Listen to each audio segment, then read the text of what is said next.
Hello friends, I am Eva Polak and today we are diving into the captivating world of intentional camera movement and uncovering the hidden influence of aperture. When we think about intentional camera movement, our minds often drift to the poetic dance between slow shutter speeds and deliberate camera motion. But here is a secret many photographers overlook. Aperture is the unsung hero that can elevate your ICM images to a whole new level. Sure, we are accustomed to adjusting our shutter speed to capture motion, but aperture? It's often left in the shadows. Yet the aperture profoundly influences the outcome of your ICM masterpieces. Now, you might wonder why the aperture matters. Well, the aperture setting isn't merely a numerical value. It's a pivotal factor in shaping the visual narrative of our images. In practical terms, a narrow aperture significantly alerts how light interacts with the lens, resulting in images imbued with depth and detail. Despite slow shutter speed and camera movement, each element within the frame is rendered with clarity, lending a sense of sharpness to my ICM captures. Imagine capturing a seascape, and you want to convey a sense of calm with waves in motion. Now, pay close attention to how different aperture settings alert the outcome.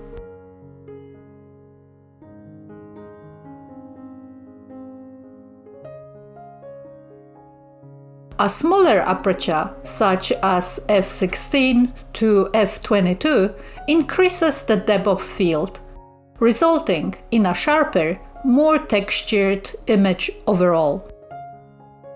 Even with intentional camera movement, you will notice more defined details in the waves, giving your composition a sense of clarity. Let's switch gears and explore the magic of larger apertures like f2.8 to f8. How does the aperture affect the final outcome? With a wider aperture, the depth of field becomes shallower, creating a softer, more painterly effect. As you move your camera, lights and colors blend together seamlessly, forming vibrant streaks and bursts of energy.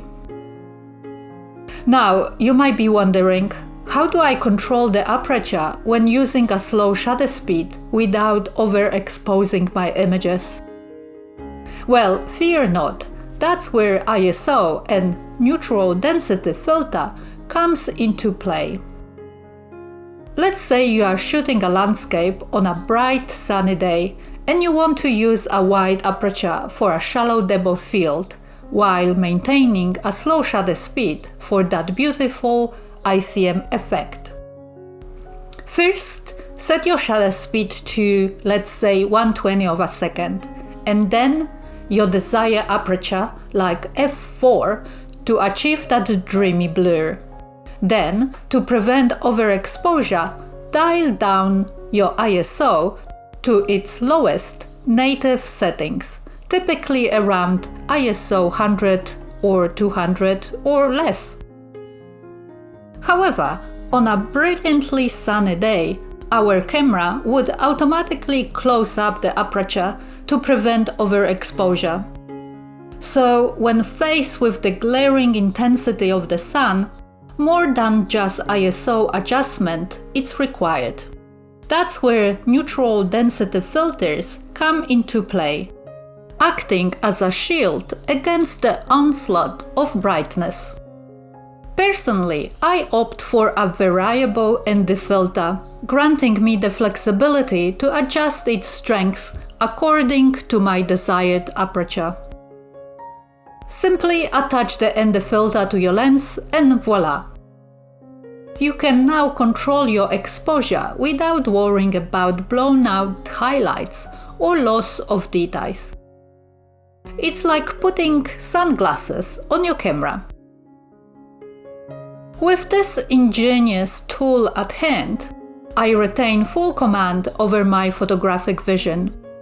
By simply tweaking the ND filter's intensity, I effortlessly attain the desired aperture, whether it's a dreamy f4 for shallow depth of field or f22 for more sharpness. When delving into the intricacies of the aperture and its impact on our photographic endeavors, it's crucial to consider the role of lenses. While many modern lenses typically offer apertures that range up to f22, it's worth noting that older lenses offer even narrower apertures, extending well beyond this threshold. Take for instance my cherished Nikkor telephoto lens, which I use extensively for intentional camera movement photography. It features an impressive aperture of f45. With such aperture, my trusted lens opens up creative possibilities, allowing me to craft compositions with a distinct aesthetic.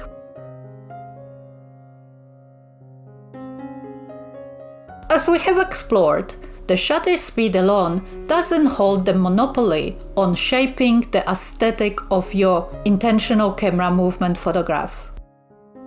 Recognizing the symbiotic relationship between shutter speed, ISO, and aperture is essential, each playing a pivotal role in sculpting your creative vision. While shutter speed dictates the degree of motion blur and the sense of dynamism with your frame, ISO and aperture are complementary tools that allows nuanced control over exposure and artistic interpretation. By judiciously adjusting ISO and aperture alongside shutter speed, you unlock the realm of creative possibilities in your ICM photography.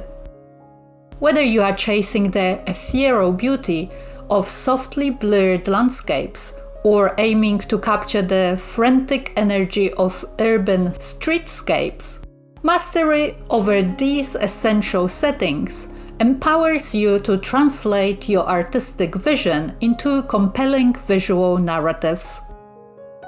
So whether you are shooting under the blazing sun or in low-light situation, remember to embrace the holistic interplay of shutter speed, ISO, and aperture.